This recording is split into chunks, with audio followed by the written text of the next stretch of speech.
गौरव इधर आओ। गौरव भाभी को बुला लाओ, मैं कहते ना मोनू चाचा बुला रहे हैं।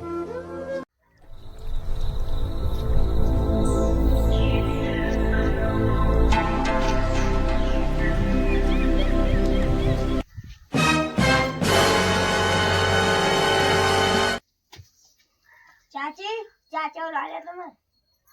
आ रही हूँ, चलो तो। अभी मजा आएगा ना भिड़ो माल की दे अभी मजा आएगा ना भिड़ो। भाभी हमें अम्मी कैसे पूजा करती? मुझे ना पता हो, दिखा दे लवा पीड़ा की सामान। जे लड्डू गोपाल है और जे भोलेनाथ है, कैसे पूजा करते हैं मम्मी? वो ना पता। हमें अम्मी मोहती पूजा करती, पेड़ से पूजा करती। वो ना रुको जरा सबर करो। पता लल्ला मैं खावे की तो पता है।